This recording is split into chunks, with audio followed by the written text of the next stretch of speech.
Selamat pagi Headline sekalian, senang sekali. Pada pagi hari ini kembali saya Yohana Elizabeth Harjedinata ditemani rekan saya. Lutfianto Febri Handoko. Kita akan berada dalam acara yang biasanya ada di sore hari nih. Sekarang bergeser ke pagi karena permintaannya ternyata kalau keluarga tuh emang anaknya ngomongnya di pagi-pagi. Di acara Betul apa kita, sekali, Kak? Kak. Di acaranya Satu Hati ya, hatinya kita Satu hati. semua tentunya. Betul sekali, Kak Yo. Nah, seperti biasa Kak Febri, Ya, tema-temanya Kak. selalu menggelitik. Tapi kali ini yang menggelitik adalah saya. Karena kayaknya Kenapa tuh? Kenapa tuh, Kak? Kak nih, healthy diet for healthy mind. Temanya itu loh Kak. Oke, oke, oke. Jadi ini tema pada pagi hari ini adalah healthy diet for healthy mind, Kak Yo ya. Betul. Dan seperti biasa, kita ini selalu ditemani oleh orang-orang keren dan hebat. Siapa aja Asik. Kak? Oke, Kak Yo. Seperti biasa ya, Kak Yo ya. Kita didukung nih oleh Aku Pintar dan juga Personal Growth, Counseling and People Development. Di sini ada Kak Rachel Poniman, MA in Psikologi. Halo, Kak Rachel. Hai Kak, how are you? Bagus. Kabarnya baik-baik aja ya, Kak ya. Iya, baik-baik saja. Oke. Dan satu lagi nih Kak, yuk kita kedatangan namanya Kak Selvi Aprina Anwar. Dia adalah model Faza Academy dan Bendara Umum Gerakan Indonesia Sehat atau GIS. Selamat pagi Kak Selvi. Kak Selvi, apakah Aprina, apa Karina? Bisa dipanggil selfie. Oh, Selvi. selfie. Bukan selfie foto-foto ya, beda ya? Kan beda lagi. Oh, beda lagi. Itu selfie ya, ini selfie gitu ya. Selfie dan Wifi. Nah, ini tema yang seru nih, Kak Febri. Kalau laki-laki biasanya nih selalu kalau urusan ngomong tubuh gitu ya, badan, mungkin tidak terlalu rempong seperti wanita.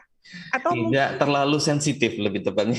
tidak terlalu sensitif, tapi rempongnya tetap sama gitu ya. Hampir sama juga sebenarnya Kak ya. Karena sama juga nih teman-teman yang sudah mulai nge-gym, makan apa itu yang healthy food kayak gitu. Wah.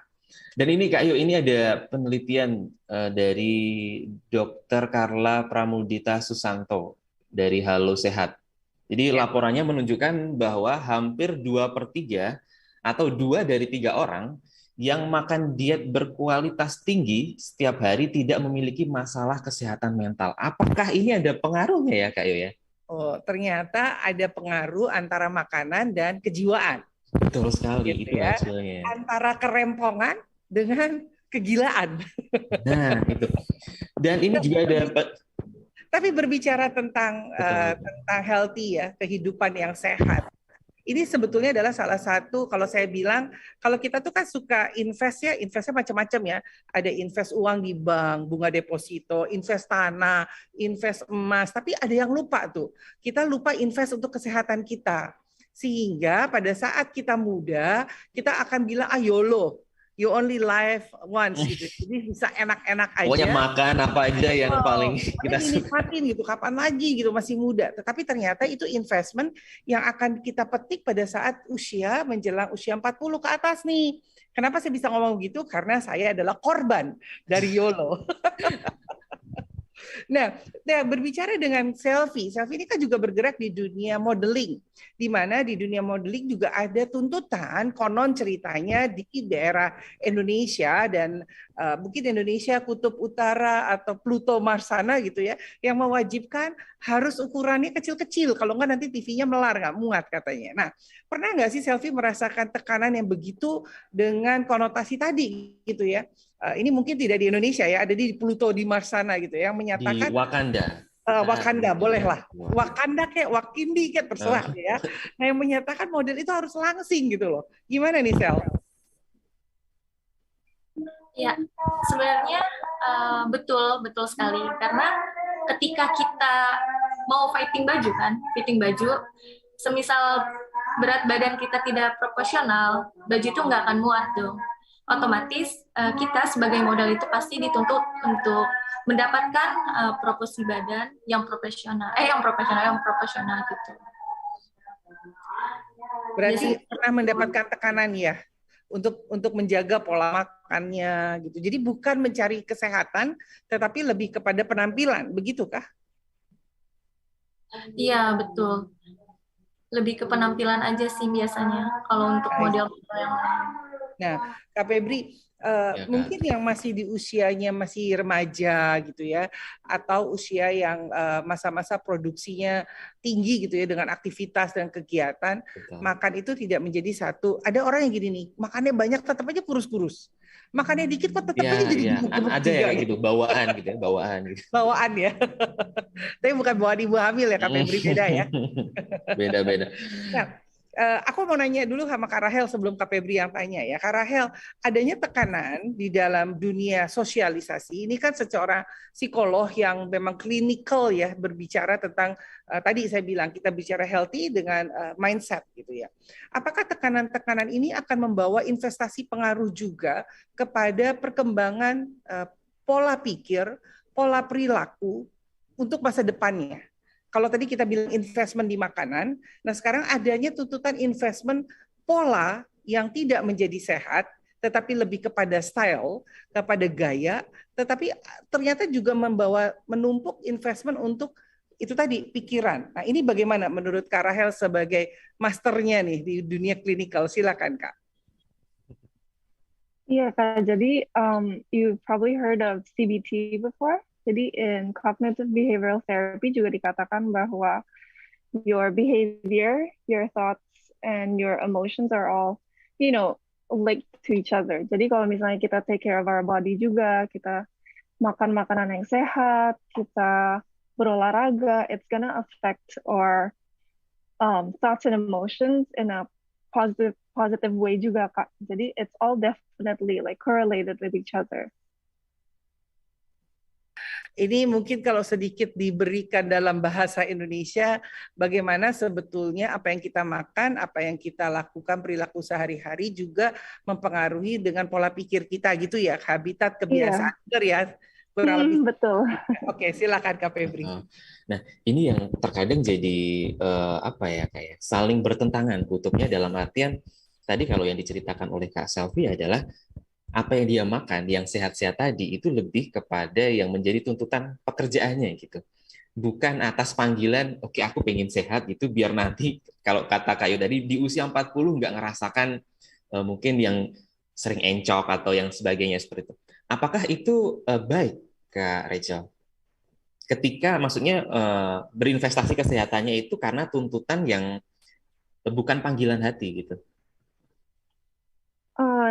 Semuanya juga kembali ke diri kita masing-masing ya. Misalnya Kak Selvi kan memang bekerja sebagai model. Nah itu berarti udah termasuk di job desk dia gitu kan ya. Berarti untuk menjaga badan dia, kesehatan dia, karena memang it's directly correlated langsung gitu dengan pekerjaan dia. Jadi sometimes juga tergantung pada diri kita sendiri, apakah kita mau dan bersedia gitu untuk ketemu ke limit tersebut.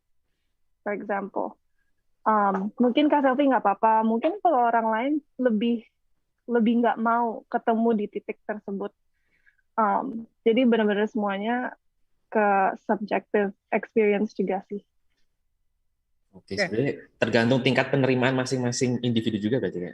Iya, tapi kalau dibilang Iya. tingkat penerimaan ini juga pengaruh ke hormon nggak sih? Karena gini loh, wanita ya, terutama wanita nih, di mana ada masa period gitu, datang bulan gitu kan, itu juga katanya mempengaruhi nafsu makan yang lebih tinggi, emosi yang lebih tinggi. Nah, bagaimana tuh caranya mengatasi gitu ya? Ini kalau kita berbicara tentang makanan yang sehat dengan mindset gitu loh. Sementara sebetulnya dia tidak ingin marah-marah, dia tidak ingin makan banyak, dia ingin tetap diet gitu. Nah, secara psikologis pengaruhnya gimana nih? Ini sorry ya Kak Febri, agak kewanitaan gitu ya. Oke Kak, belajar sekalian menyimak. Jadi it all takes practice juga ya kan. Jadi butuh latihan untuk kita to take a step back gitu, untuk tarik nafas dulu gitu sebelum kita marah-marah. Coba pikirin dulu apa yang kita mau lakuin, apa yang kita mau katakan. Jadi sebelum kita impulsif ya behaviornya, jadi bisa kita latihan, oke, tunggu bentar, pikir dulu deh sebelum ngelakuin ini atau ngelakuin itu. Sometimes memang susah ya, karena kan memang hormon kalau lagi period memang agak ngaco. Cuman it all takes practice and it's not impossible sih Kak.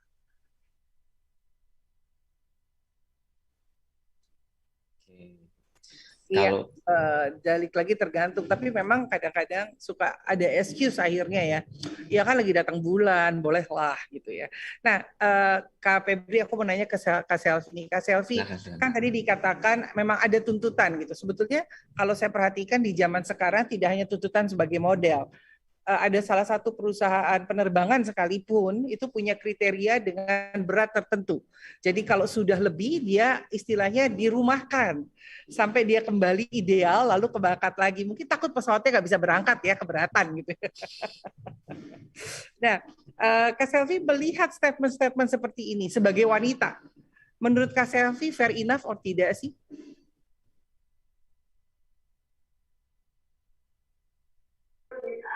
Ya, kalau menurut aku sih ya, untuk persoalan kayak gitu sebenarnya untuk diet sehat ini tidak menjadi tolak ukur untuk di setiap perusahaan atau di setiap tempat, tapi untuk diri kita sendiri pun sebenarnya itu perlu untuk menjaga pola makan kita. Dan aku pun, Mbak, sebenarnya aku pernah stres, tingkat stres aku itu pada saat waktu itu, jadi cerita sedikit lah ya.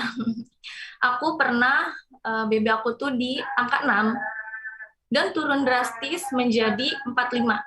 Mungkin itu karena lebih ke stres ya. Jadi dietnya itu secara alami aja gitu, bukan yang diet ketat memang diniatkan, karena dietnya memang diet faktor stres gitu.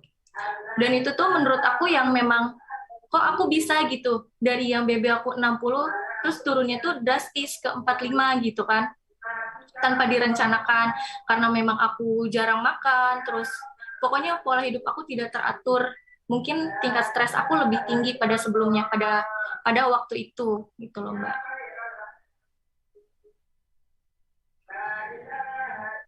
Iya, artinya karena tingkat stres tertentu pun bisa appetite makan berkurang. Tetapi juga perlu diingat ada orang-orang yang stres tingkat tinggi juga menjadi appetite tingkat dewa gitu. Jadi tambah banyak makan dan melebar.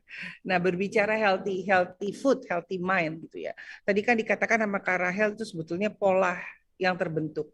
Nah, pertanyaannya adalah gini, apakah juga pengaruh oleh keluarga? Di mana kita bertumbuh kembang sebetulnya juga cerminan dari orang tua gitu ya. Anak-anak kan makan apa yang orang tua makan gitu. Kalau orang tuanya nggak suka sayur, anaknya nggak suka sayur. Kalau orang tuanya pemakan sayur, maka anaknya tidak akan makan yang lain kecuali sayur gitu. Nah, apakah ini juga merupakan investment dan pengaruh yang penting juga gitu? Gimana menurut Kak Rahel? Menurut saya penting banget sih, karena benar kata Kak Yohana, misalnya parents-nya nggak makan sayur, anaknya pasti juga nggak makan sayur, karena kan anak-anak belajar dari modeling juga kan ya, kan kultur satu family itu kan ada masing-masing gitu. Jadi penting banget orang tua dan family culture itu sehat juga gitu. Lebih gampang untuk anaknya menjadi sehat kalau keluarganya juga sehat, kalau parents juga sehat, karena jadi akan kebawa gitu istilahnya, Kak. Jadi maybe tips ya untuk parents zaman sekarang, kalau mau anaknya sehat, kalian juga harus sehat. Kalau mau anaknya olahraga, maybe bisa dicontohin juga gitu. Maybe olahraga bareng juga bisa. Benar-benar sekali itu. Silakan Kak Febri. Oke, jadi memang bagaimanapun juga peran keluarga di sini sangat penting ya, Kak Rachel, di mana orang tua pun juga harus ngasih contoh gitu. Tapi terkadang eh, masih belajar ya kayak ini. Aku juga masih belajar, anak juga masih sangat kecil banget gitu ya. Di mana sekarang pun aku juga berkaca ke diriku sendiri masih belum gitu ya, belum menerapkan pola makan yang sehat banget gitu ya. Masih sering makan gorengan juga gitu ya. Malam juga kadang ya juga masih makan juga gitu.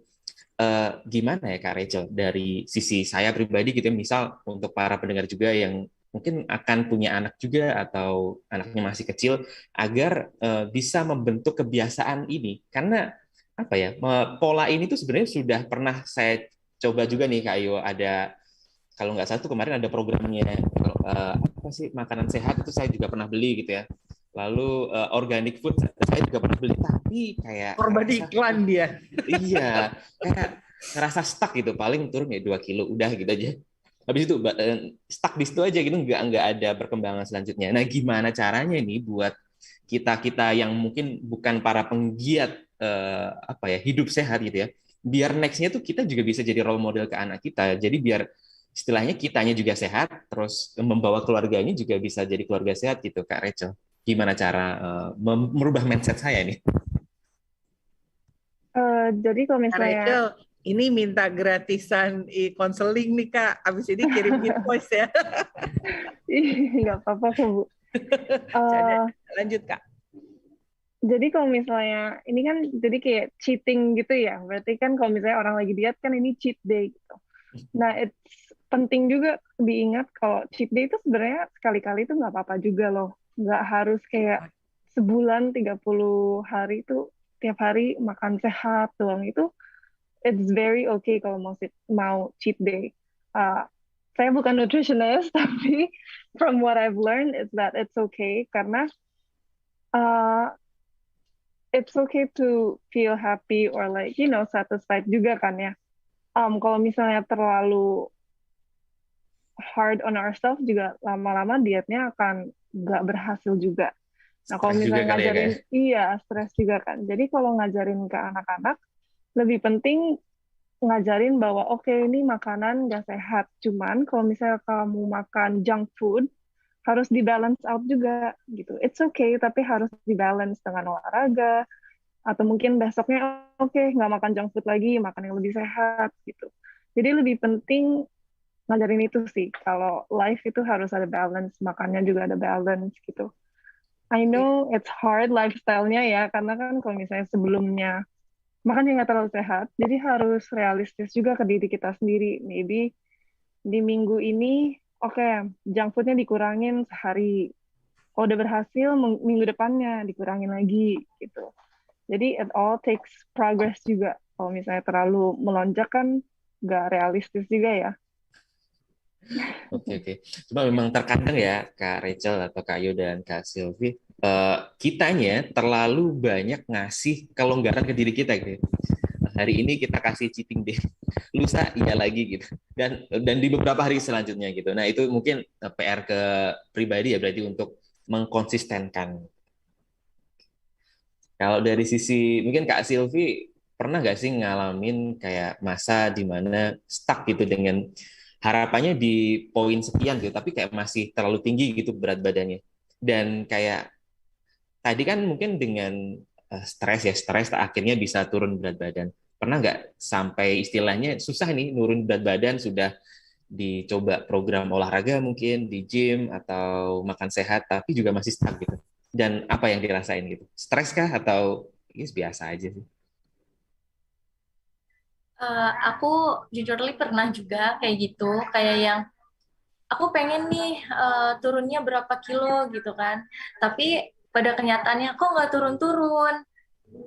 Semua wanita pasti pengen lah mempunyai berat badan yang ideal kan, dan aku hampir frustasi juga. Jadi kayak yang selama ini diet yang aku alamin, ya udahlah, semua makan junk food aku makan, semua kayak minum-minuman yang tinggi dengan gula gitu kan, aku makan semua jadinya. Jadi sempat stres juga, persoalan susah menurunkan berat badan. Jadi ya sudahlah, aku stuck di situ.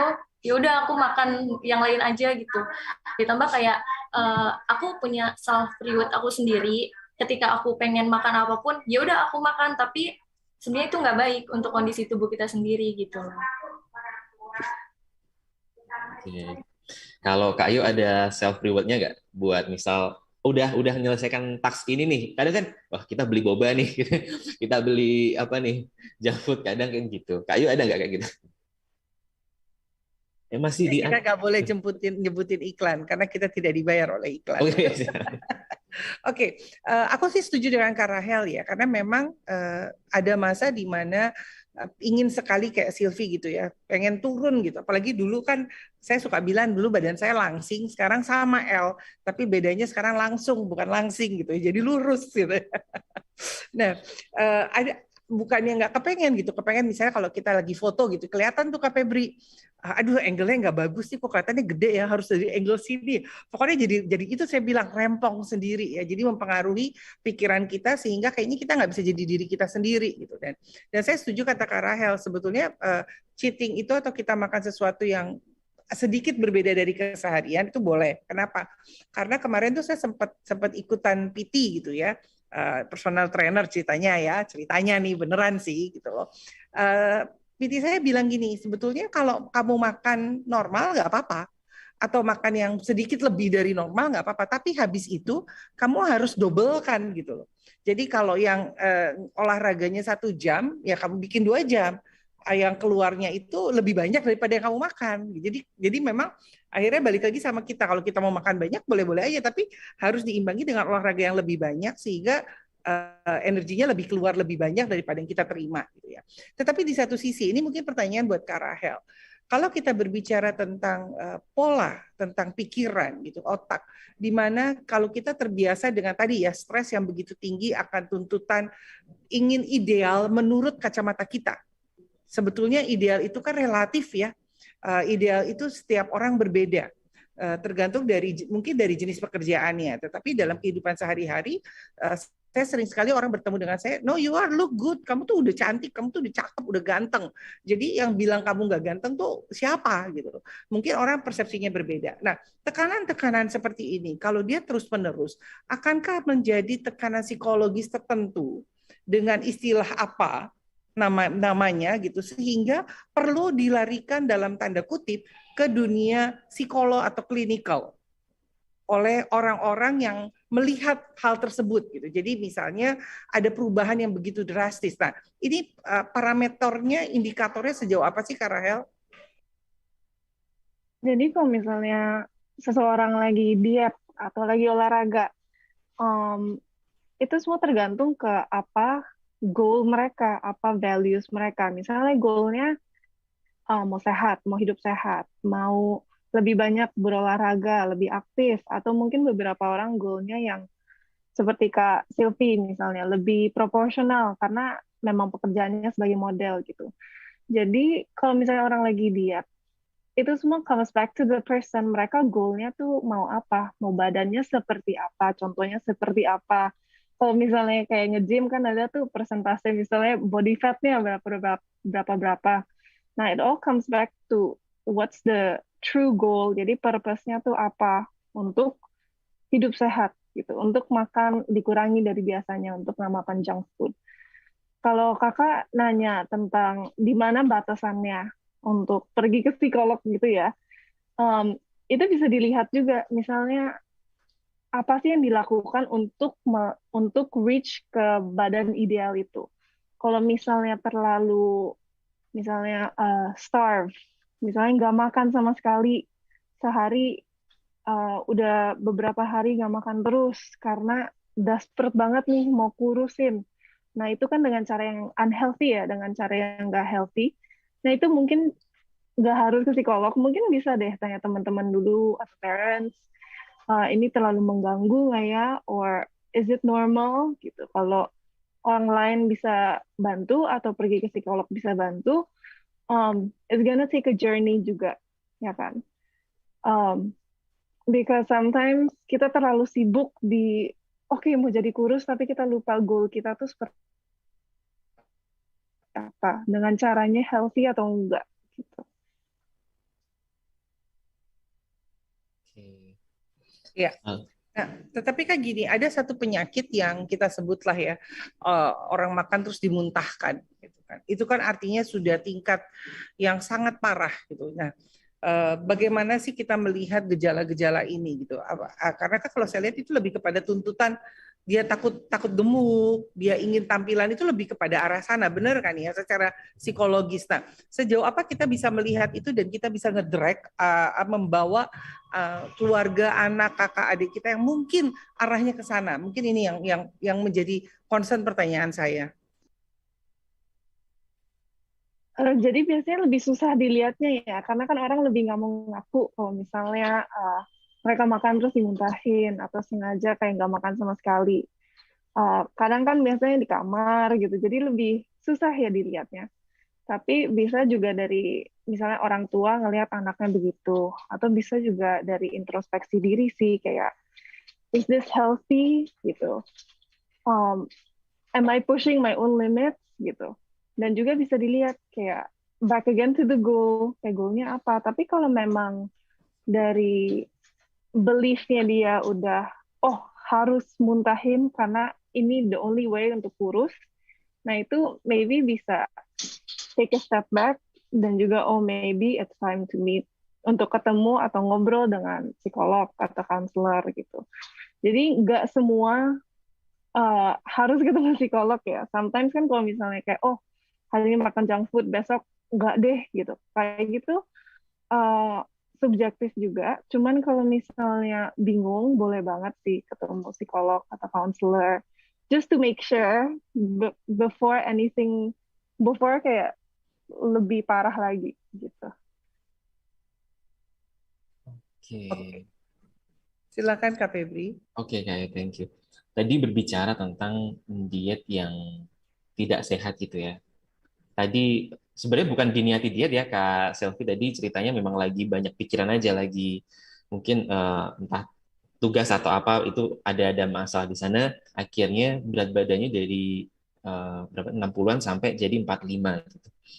Di posisi itu berpengaruh nggak Kak ke lingkungan sosial gitu, dari istilahnya biasanya kita bersosialisasi itu lebih mudah gitu.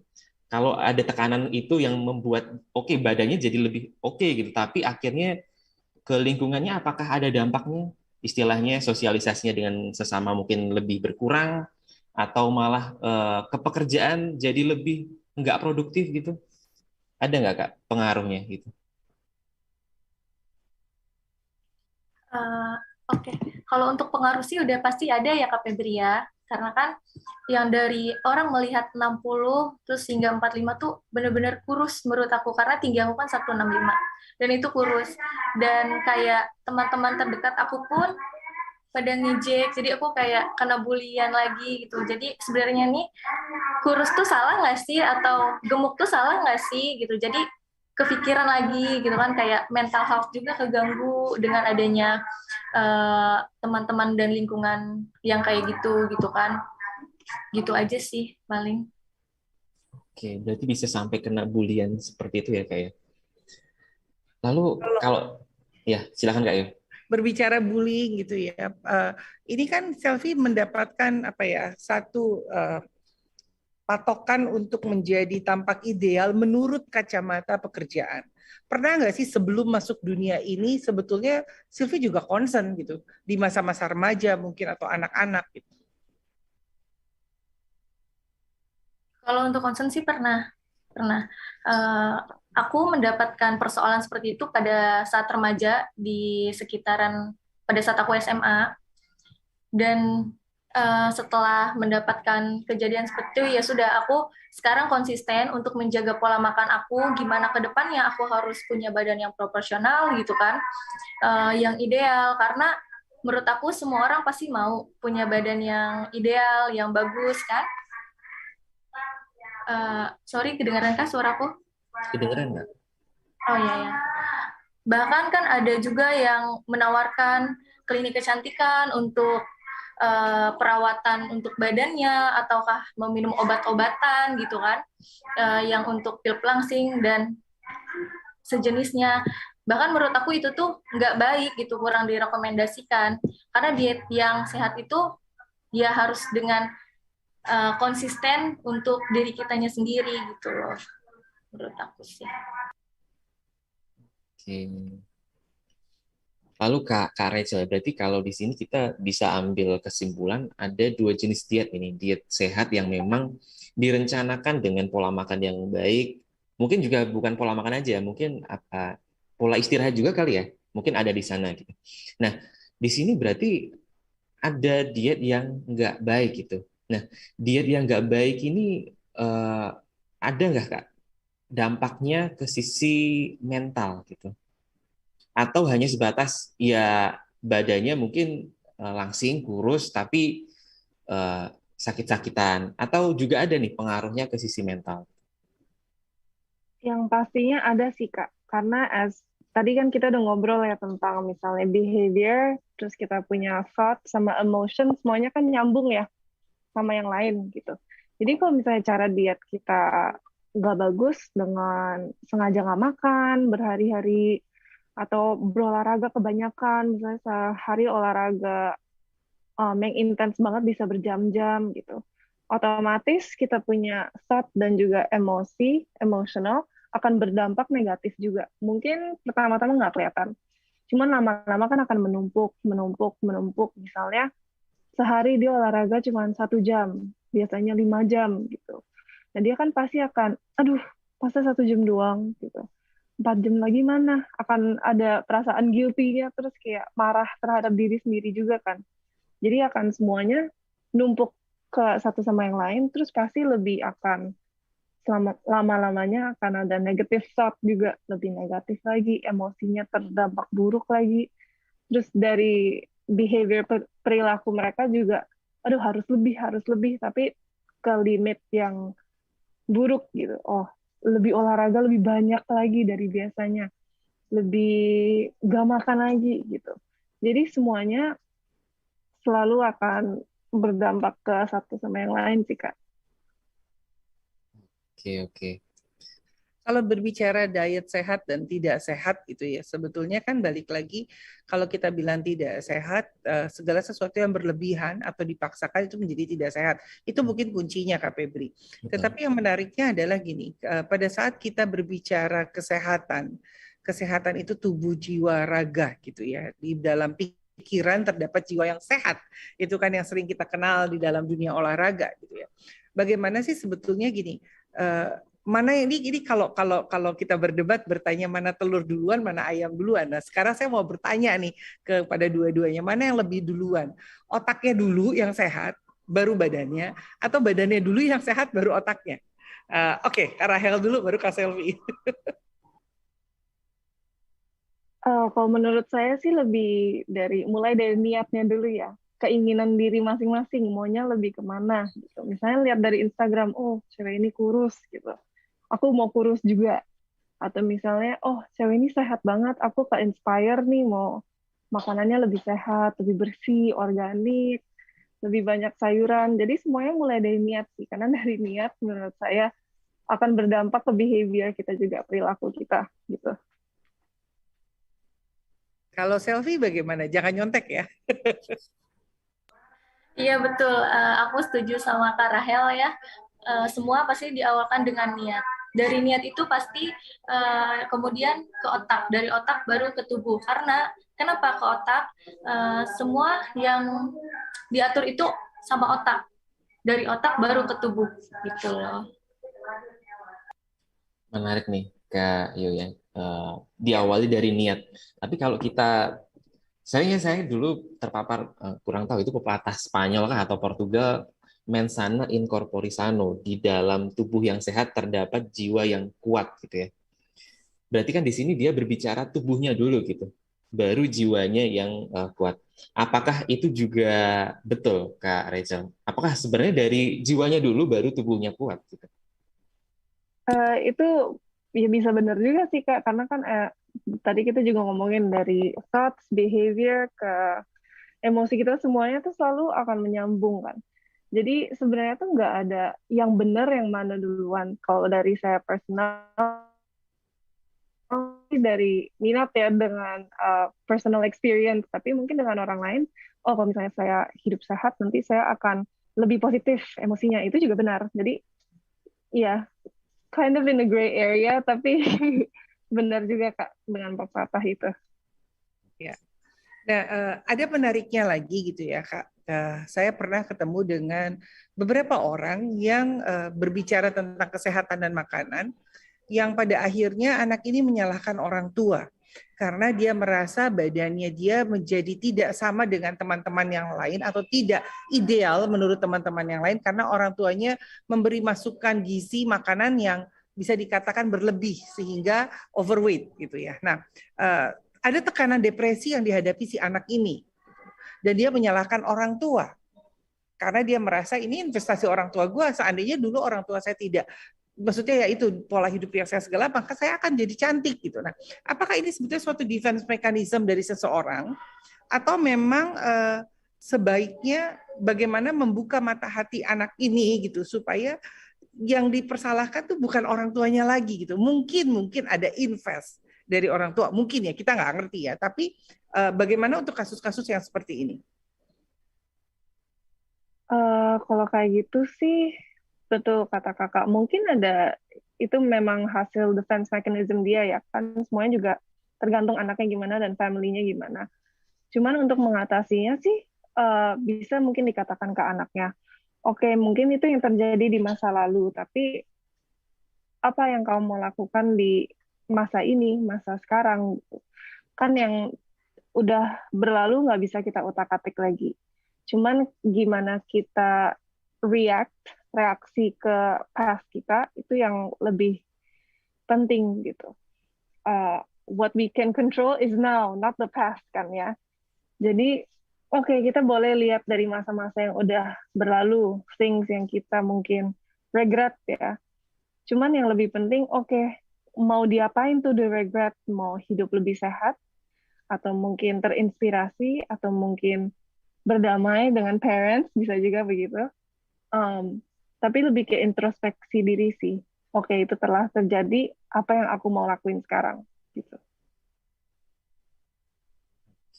Dan bagaimana tanggapan orang tua yang tidak mengerti ternyata anaknya punya perasaan yang benci gitu atau perasaan kesal dengan masa lalunya. Ini kasusnya seperti ini bagaimana nih? Menurut saya kuncinya adalah komunikasi ya.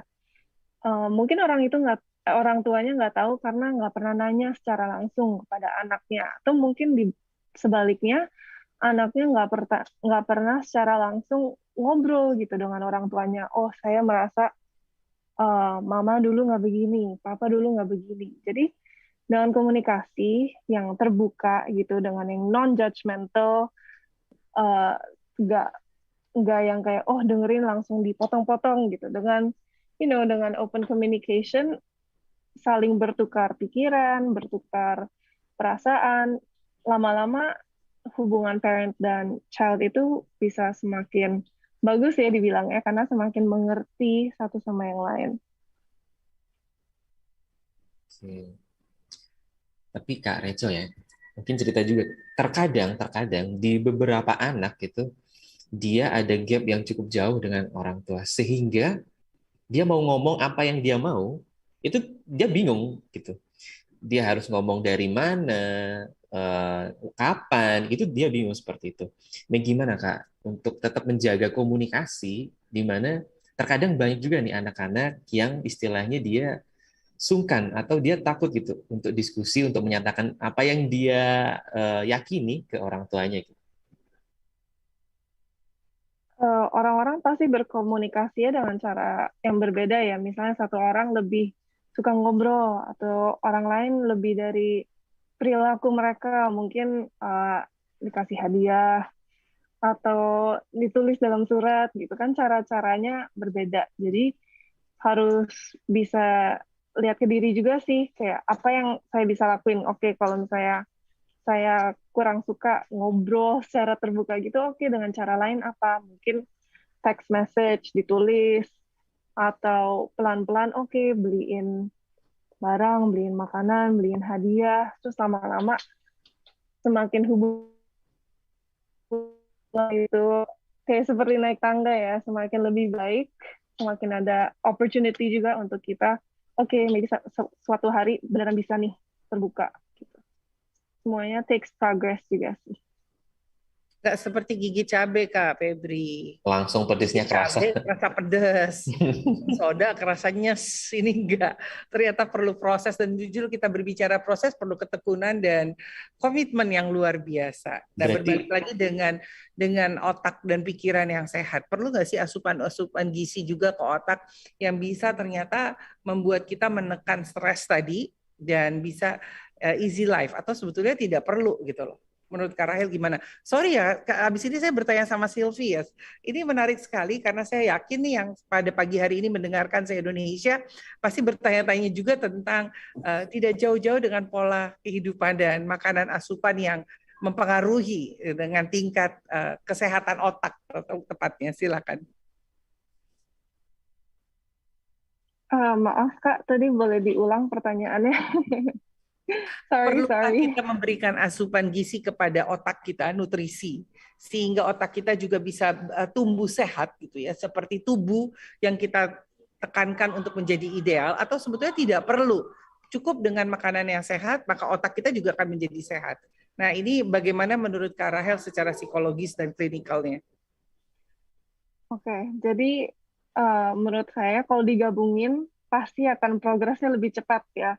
Kalau misalnya ketergantungan ke satu doang, pasti akan lebih kayak lebih pelan, tapi ya ujung-ujungnya akan ada progres gitu. Tapi kalau kita dalam diri memang niat, goal kita jelas untuk menjadi lebih sehat, untuk berolahraga lebih, tapi juga ada effort ya untuk oke, beneran nih hari ini makannya oke, tapi masih realistis. Misalnya oke, hari ini McD deh, nggak apa-apa gitu. Cuman besoknya olahraga gitu. Jadi life butuh balance juga ya. Memang lebih gampang ngomongnya dibanding lakuinnya, cuman kitanya juga harus realistis ke diri kita sendiri, jangan jahat-jahat gitu.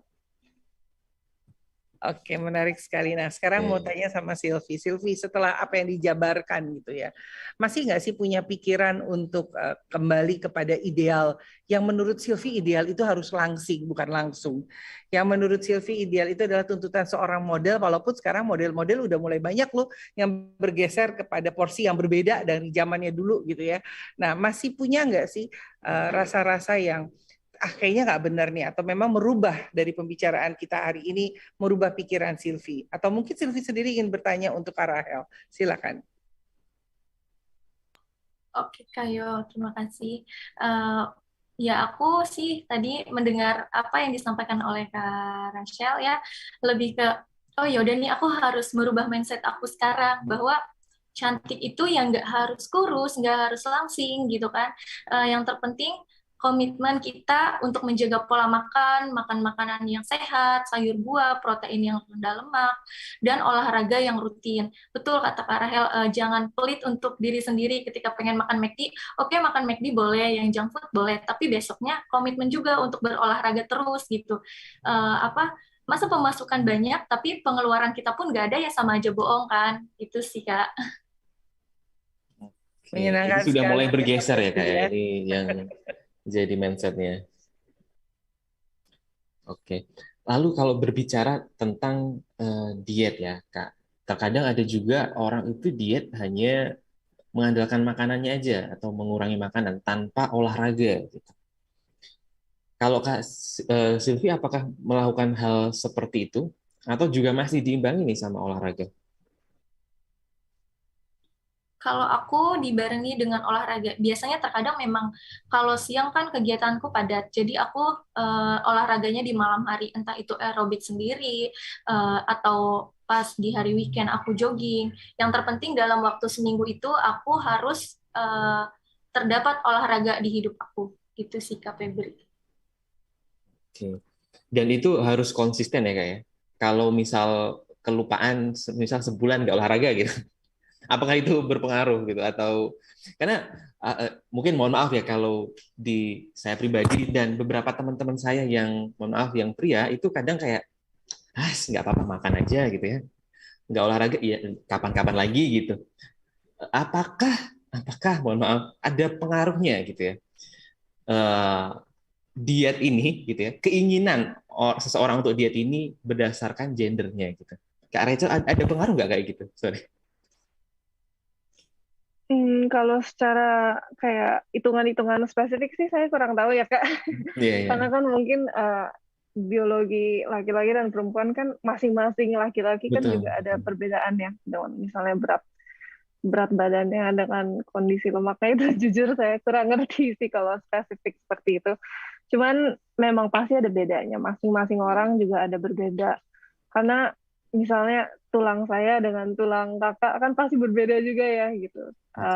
DNA kita kan juga berbeda gitu, hormon kita juga berbeda, jadi nggak bisa langsung dipukul rata sih semuanya. Kalau di Kak Selvi, apakah juga menangani untuk konsultan diet itu ke anggota-anggotanya atau tidak ada Kak? Maksudnya pengen tahu apakah banyak juga nih yang cowok-cowok gitu ya, yang melakukan diet juga sama seperti yang mungkin teman-teman saya yang saya tahu sebagian besar yang melakukan diet ini rata-rata di teman-teman cewek gitu. Bagaimana Kak Selvi? Mohon maaf, ini jaringannya ya kayaknya. Oh, oke, oke. Kak Selvi, bisa mendengar suara saya? Ya, gimana Kak? Maaf, bisa diulang Kak? Oh iya.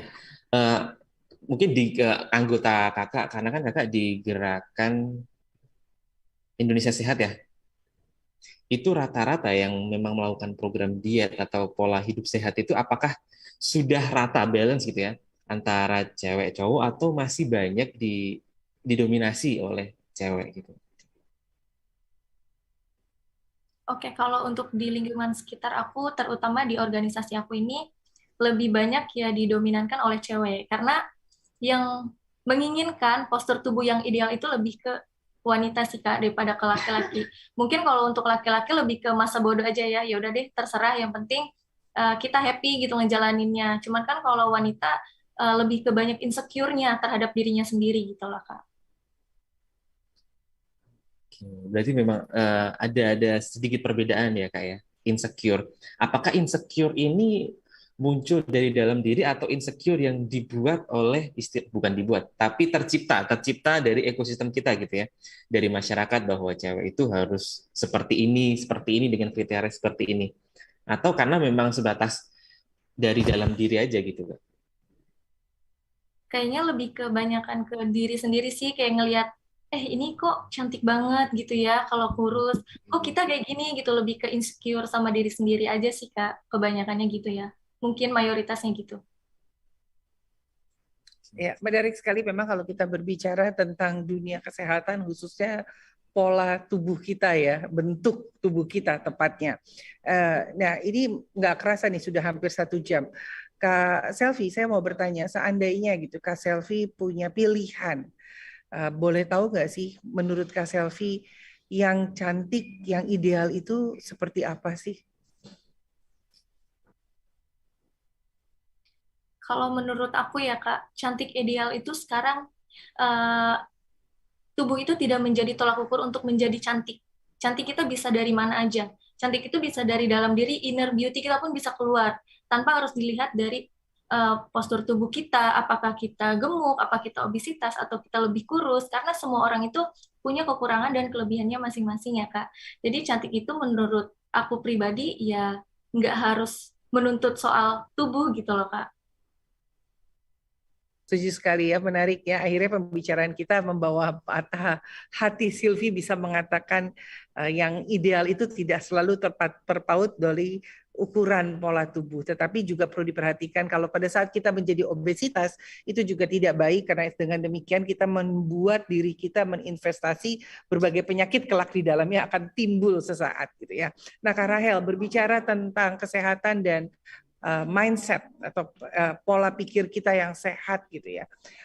Boleh dong kasih sedikit masukan kepada kami pendengar se-Indonesia pada pagi hari ini yang mendengarkan bersama-sama di Headline 100.6 FM. Bagaimana sih caranya kita membentuk pikiran kita menjadi sehat dengan diimbangi, kalau kita dari tadi sudah ngomong nih dengan asupan makanan dan segala macam, tetapi adakah latihan-latihan yang diperlukan juga oleh pikiran kita sehingga pikiran kita juga bisa mendukung program-program kesehatan tersebut? Silakan. Untuk hidup sehat ya, tanda kutip sehat, kita harus jujur sih ke diri kita sendiri tentang kelebihan kita, kekurangan kita, walaupun fisik atau mental, kita harus tahu diri kita sendiri, limitnya di mana. Dan yang paling penting adalah focus on our strengths, not our weaknesses. Jadi, dan juga harus tahu, oke, kita goalnya mau apa nih di hidup. Dan kalau misalnya butuh bantuan, boleh banget ngobrol sama teman atau orang lain. Kalau butuh bantuan, boleh banget. Jangan takut. Cuman yang paling penting adalah jangan munafik sih ke diri sendiri. Gitu. Harus realistis juga. Karena self-love itu very important. Self-acceptance juga very important. Memang butuh latihan. Cuman yang kita punya adalah hanya badan kita ya. Jadi kita juga harus take care of ourselves because we deserve it. Oke. Dan mungkin dari Kak Selvi juga nih buat saya pribadi dan mungkin penonton yang lain juga yang masih awam dengan pola hidup sehat, diet yang baik gitu ya.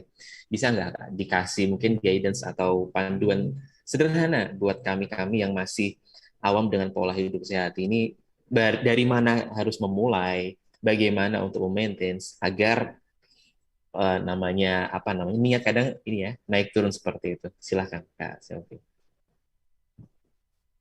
Iya, Kak Febri. Kalau dari aku sih sedikit tips aja ya. Yang penting satu, niat, kemudian komitmen, kemudian jaga pola makannya yang benar-benar teratur, banyakin asupan makanan buah-buahan, sayur-sayuran hijau, kemudian atur pola tidurnya, jangan sampai terlalu banyak bergadang, dan olahraga yang rutin. Mungkin itu aja sih, Kak. Oke, berarti sebenarnya nggak perlu-perlu banget untuk mengonsumsi pil pelangsing atau sejenisnya itu yang marak ada di sosial media itu, bukan ya kayak? Wah, sebenarnya nggak perlu sih, Kak, kalau itu. Karena kan belum tentu obat-obatan atau pil pelangsing seperti itu bisa berhasil di tubuh kita. Bahkan malah bisa menimbulkan penyakit ketika tubuh kita tidak menerima obat-obatan tersebut gitu. Gitu sih, Kak. Menurut aku itu tidak disarankan sekali untuk mengkonsumsi minuman pil pelangsing seperti itu. Gitu sih. Oke, menarik banget ya Kak Yo ya untuk bahasan hari ini, di mana satu tentang tubuh ini, kalau tadi kata Kak Rachel ya, itu ya memang yang kita punya, yang kita bawa kemana-mana, sehingga bagaimanapun juga harus dijaga gitu. Karena ya mungkin ada ya yang mengasuransikan dan sebagainya, tapi kan yang menjaga tetap diri kita sendiri seperti itu.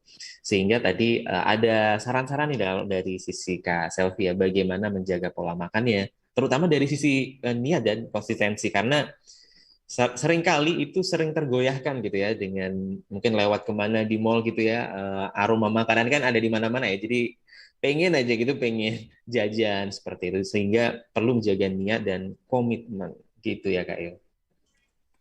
Iya, menarik sekali memang pembicaraan hari ini, dan kembali kami ingatkan ya untuk Heartline sekalian se-Indonesia, kalau acara Satu Hati sudah bergeser ke pagi hari di minggu pertama dan minggu ketiga, jadi jangan lewatkan nanti 2 minggu mendatang. Kita tentu akan kembali membahas acara-acara dengan berita yang menarik, atau yang ingin dibahas lebih dalam boleh DM nih ke Instagramnya Satu Hati Kak Febri. Mana tahu ada request ya, mau bahas ini dong atau apa, yuk silakan. Betul. Nah, kita tarik kesimpulan pada pagi hari ini, di mana di dalam tubuh yang sehat terdapat jiwa yang sehat adalah sesuatu yang benar, tetapi kesehatan itu bermula dari diri sendiri.